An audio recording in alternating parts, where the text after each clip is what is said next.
headquarters here in Hollywood, L.A., California, where Hollywood got a little shout out from the former president of the United States today. Apparently, he's been thinking about the Oscars down there at Mar-a-Lago, and today he committed those thoughts to paper. Statement by Donald J. Trump, 45th president of the United States.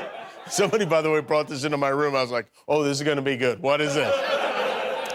What used to be called the Academy Awards and is now called the Oscars, a far less important and elegant name, had the lowest television ratings in recorded history, even much lower than last year, which set another record low. If they keep with the current ridiculous formula, it will only get worse if that's possible. Go back 15 years. Look at the formula they then used. Change the name back to the Academy Awards. Don't be so politically correct and boring, and do it right. Also, bring back a great host. These television people spend all their time thinking about how to promote the Democrat Party, which is destroying our country, and cancel conservatives and Republicans. That formula certainly hasn't worked very well for the Academy. And then that's the end. Then he passed out in his oatmeal. But this is what happens when you're banned from social media. Instead of tweeting like everybody else, you have to fax a statement 2 days after everyone forgot the Oscars happened.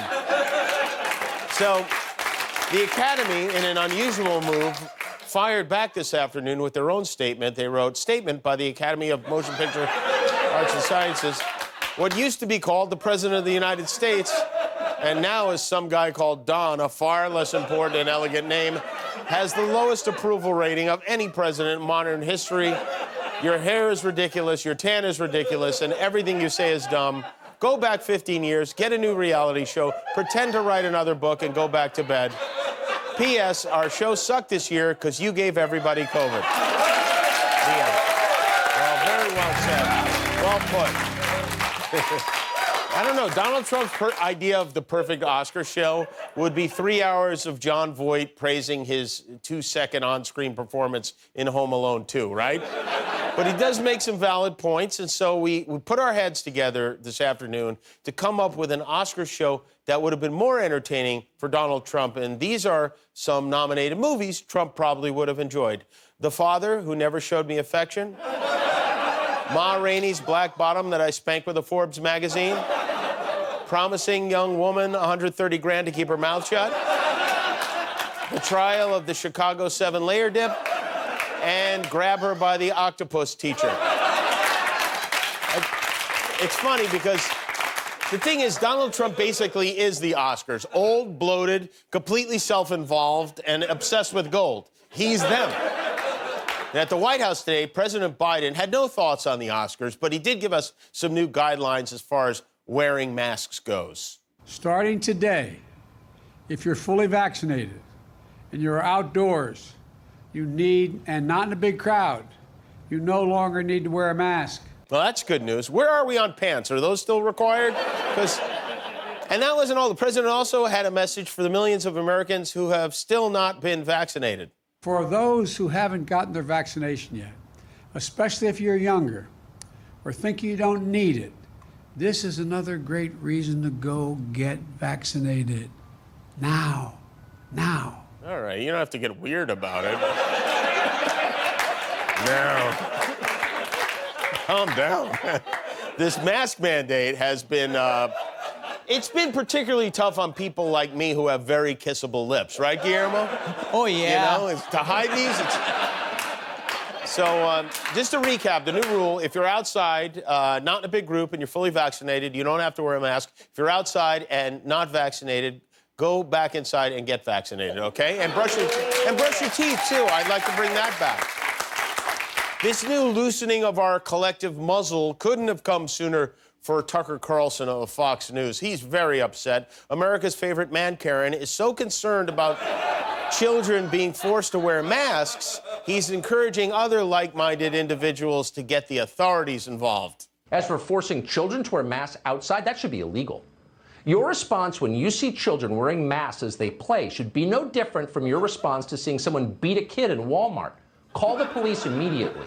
Contact Child Protective Services. Keep calling until someone arrives. What you're looking at is abuse. It's child abuse, and you are morally obligated to attempt to prevent it. Tucker is, of course, very sensitive to the needs of children since he is one himself. The guy said nothing after Sandy Hook. Now he wants you to call the cops.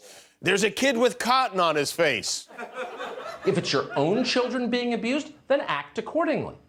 Let's say your kid's school emailed you to announce that every day after lunch, your 6th grader was going to get punched in the face by a teacher. How would you respond to that? That's precisely how you should respond when they tell you that your kids have to wear masks on the soccer field. Right. Spoken like someone who got punched in the face on the soccer field every day of 6th grade. What kind of an analogy is that? I mean, who's at home nodding along with that? Is it possible that Tucker Carlson is actually a top secret Sacha Baron Cohen character that he's going to reveal to us? It's the only explanation we have left. At least the MyPillow guy was a crackhead. I mean, Tucker has no excuse. The Pillow Man will be here tomorrow night.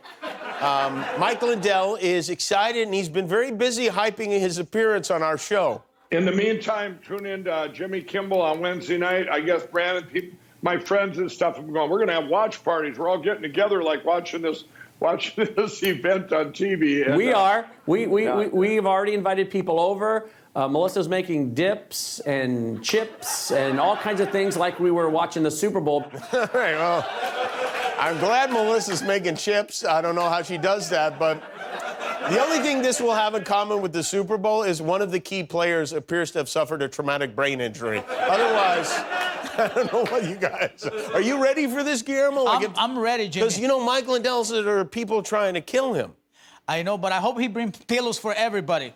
Yeah, he is bringing pillows for everybody. He is? Oh, okay, good. Yeah, but you're missing the point here. I'm not worried about you getting pillows. I'm worried about me getting killed. Killowed is what I'm worried about. Don't worry, I'm here. Nothing will happen to you. All right. Yeah, nothing.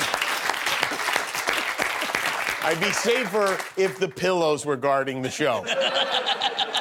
In a way, one is, yes. A battle, I don't know if you heard about this, is brewing between billionaires Jeff Bezos and Elon Musk. Their companies, Blue Origin and SpaceX, were both up for the same multi-million-dollar government contract to build a ship that can take astronauts to the moon. Don't we have that already? But anyway, so last week, NASA awarded the contract to Elon Musk, and now Jeff Bezos is challenging it. He filed a protest with the Government Accountability Office, accusing NASA of moving the goalposts for bidders at the last minute. Now, Musk, who owns SpaceX, fired back with a tweet that said, "Can't get it up to orbit, LOL," today. It's a guy who's hosting Saturday Night Live. Yeah. A feud between Jeff Bezos and Elon Musk is how we'll all die, right? That's what's gonna... They're eventually gonna get nuclear weapons and we will be killed. I have an idea. Instead of astronauts, let's send Jeff Bezos and Elon Musk to the moon. That's right. First person who can get a jar of peanut butter delivered there gets the contract. Loser has to stay on the moon forever. Winner too. We had some disappointing news today for thrill seekers and drug takers. For the second year in a row, the Burning Man Festival and the annual Running of the Bulls in Pamplona, Spain, have been canceled. The mayor of Pamplona said with COVID, it's just too dangerous to do something that dangerous, so they're not. They're going to push it to next year. It's always interesting to think back on what it is we were doing and thinking in the thick of the virus last year when we didn't know how long it was going to last, when we were hearing all sorts of mixed messages. And with that said, it's time to look back at the news from 1 year ago this week in a new edition of This Week in COVID History. This week in COVID history. As we end April 2020, Americans are doing dandy. An effort is underway to make hand sanitizers taste worse so that children and adults won't drink it. Okay, maybe not dandy. Speaking of drinking disinfectant, say hello to President Trump. Hello, everybody. He's full of pep, and the buck stops elsewhere. We inherited a very broken test, a broken system and a broken test. I could tell you that Nancy Pelosi was dancing in the streets in Chinatown. Even professionals like Anthony were saying, this is no problem. This is late in February. This is no problem. This is going to blow over. It could have been stopped but people chose not to stop it. Talk about a blame duck president. Meanwhile, the head of the Corona Task Force visits sick patients in the hospital. But why isn't he wearing a mask? That's a great question. I'm glad that you asked me. Thank you. It was actually after he left Mayo Clinic that he found out that they had a policy of asking everyone to wear a mask. Mother knows best. So when will things go back to normal? I think you'll see by June a lot of the country should be back to normal, and the hope is that by July, the country's really rocking again. He's ready for white boy summer. At least for now, COVID is the only thing we have to worry about. Murder hornets. Murder hornet. Murder hornets. Giant murder hornets are here in the U.S. Oh, for sake. This has been This Week in COVID History. Hi, I'm Jimmy Kimmel, and this is the Internet.